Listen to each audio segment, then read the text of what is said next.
the period of the blood moon when King Herod the Great slaughtered Jews who had gone and torn down the golden eagle that he had placed on the temple, and things like this that happened at that time.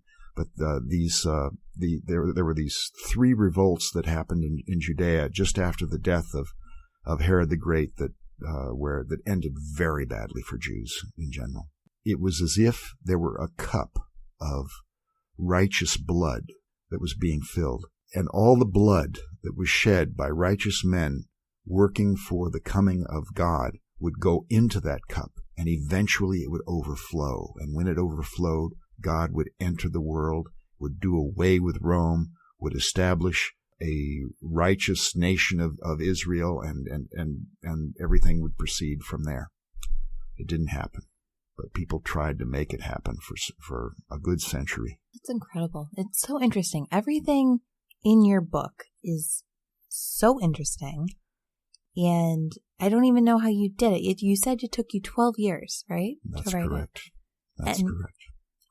I can't imagine writing anything. I can't imagine staying focused on something for 12 years. You know, like it's unbelievable. And one thing I wonder is you were able to get a lot of this information off of coins and off of artifacts, things like that. But in our modern society, our coins don't really tell people anything, right? They don't speak as clearly as ancient coins did, that's for sure.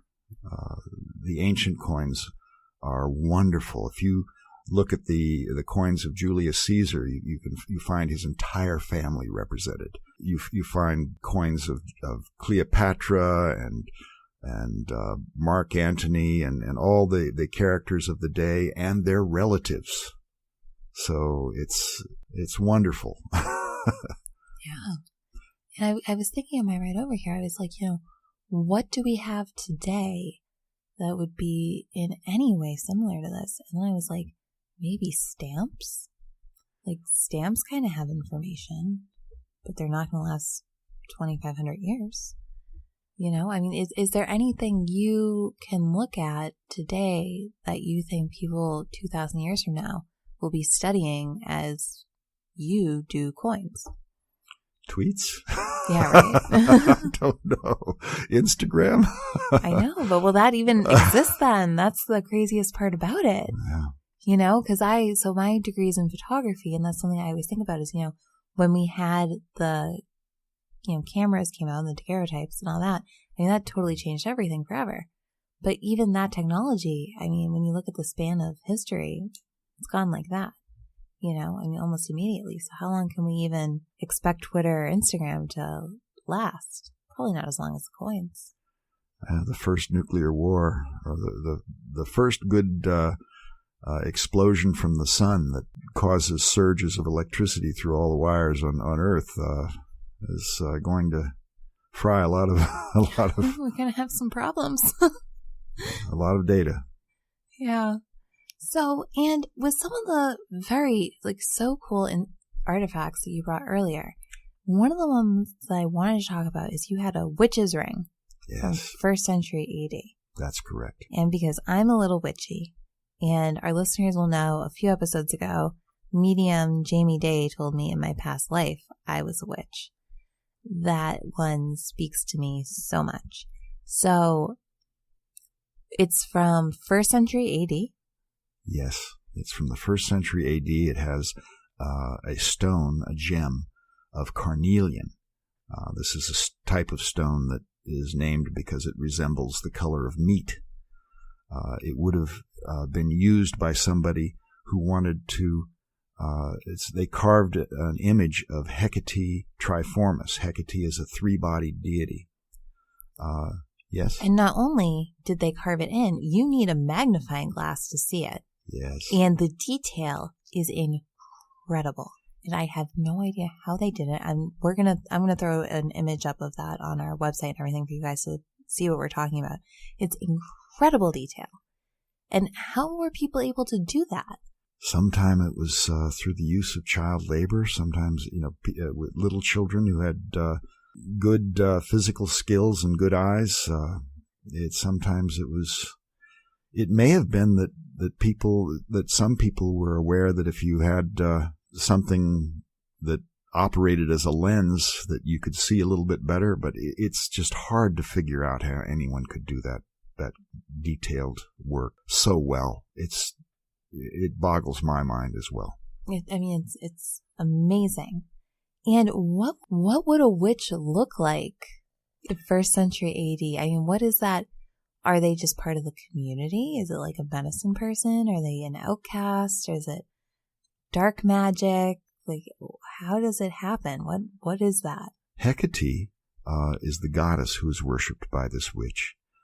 Hecate is a beneficial goddess. She is the mother of the world's soul. And you can see her in images of the Orphic egg, where you have a snake encircling an egg. I've got a coin that I can show you later that actually has this image. This is the sort of a symbol of Hecate embracing the world's soul at its birth. It was still thought that a giant serpent or giant serpents lived along the major lines in the sky, the ecliptic and the zodiac. And so in ancient times, people could look into the sky. They understood where these lines were, and they could feel Hecate as a serpent embracing the world. She's a beneficial goddess. For those who wanted to connect with her, she would shower blessings into their life. And wearing a ring with her image made of carnelian, you made yourself a conduit for these blessings into people in your life. Wow. That's incredible. That's very cool. So you have this amazing ring that gem is so beautiful, and I couldn't stop holding it. I loved it.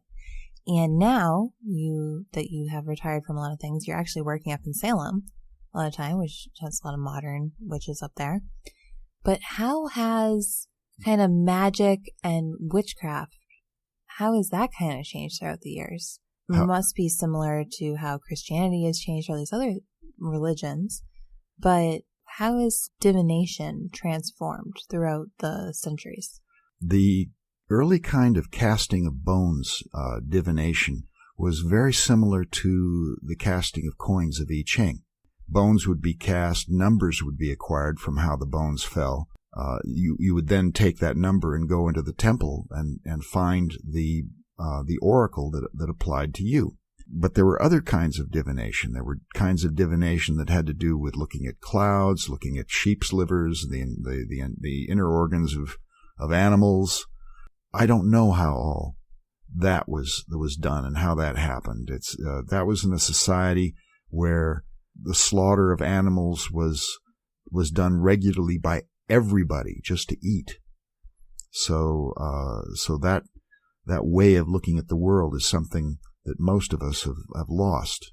The worship of Hecate then would have changed from being something that was agriculture-based to something that is more abstract. Now people study Hermetic philosophy, and there certainly have been huge developments. At that time, alchemy was just being born. It was just being born in the Hellenistic age, beginning around the 3rd century BC.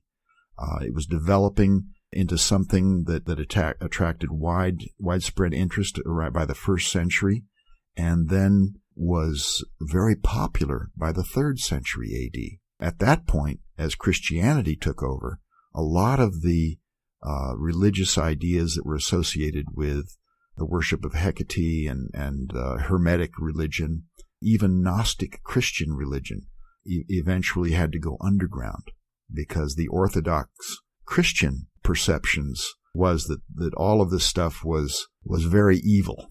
Because it was evil, the way to deal with people who worshipped in this way was to kill them. So many of these ideas just went underground. I believe that there were types of Jewish Christianity that survived up to 1,000 years after the death of Jesus. and that in fact may have helped the beginning of Protestantism. I've been looking into history. I've been trying to catch glimpses of this, and I think I catch a glimpse or two. It's difficult and uncertain.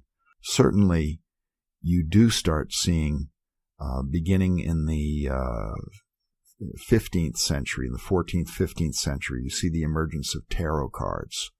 And I've been able to document a connection between tarot and Kabbalah, and a connection between Kabbalah and, for example, the zodiac mosaic at Sepphoris in Israel, which is probably a 5th or 6th century AD object. And that, to me, it's actually what gave me the courage to start going to Salem and investigate being a tarot reader. I worked in the month of October in Salem at the Omen bookstore, just to see what it felt like and what I could understand, what I could see in trying to do that kind of work with tarot images.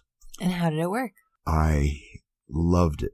I found that reading cards and being able to read palms was a perfect combination, because I could look at a person's life over the course. I could look at a person's life in their palm, and then I could look at their cards, and I could often, because people come to psychics at an important time in their lives, I could relate what I saw in the cards to a particular place in their palms, which allowed me to speak much more clearly to them and accurately about their situation.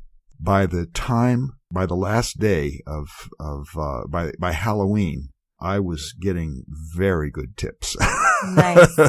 There you go. That's awesome. Wow. That's really incredible. One of the most interesting things that I discovered in working at the Omen bookstore was that sometimes I would be reading somebody and I would feel a spirit come and join us. And if I said something that the spirit really wanted communicated to that person, I would feel a tingling all over my body. I could then communicate that there was somebody who cared about them, who thought that what I had just said was terrifically important for them to know. But it was, what I loved about working at the Omen store was the direct connection to spiritual energy that happens there. That's really beautiful. And I loved hanging out with psychics. They're really great people. Fun people to be around. They really are. I had such a wonderful time. Oh, that's amazing. Well, thank you so much for coming in. This has been so much fun. Again, the name of the book is The Secret Roots of Christianity, Decoding Religious History with Symbols on Ancient Coins by David Wray. And David has actually given me a palm reading before, and it was very accurate. Although there are some things about my future I need to shape up on. But if people wanted to get in touch with you for a palm reading, could they do that? Absolutely. They could email me at moodyw99@gmail.com. Awesome. And I'll put that up on all of our social media and our website too if you want to get in touch with David Wray. And that is Wray, W-R-A-Y. And thank you so much. This has been so exciting. It's been fun for me. Thank you very much. Thank you. So, and that's actually all the time we have for the whole show today. So sorry we're not going to get into any drive-by ghostings this week, but we'll have a ton ready next week for everybody. As always, you can reach us online at ghosthuntinginnewengland.com, on Facebook and Instagram, at Ghost Hunting in New England, on Twitter, Ghost Hunting NE. Thank you so much to Aaron Schilb for composing our music every week for the show. You can send us a carrier pigeon to the beautiful, sunny Somerville, Massachusetts, the Somerville Media Centers. And that's it. Thank you guys so much. And as always, happy hunting.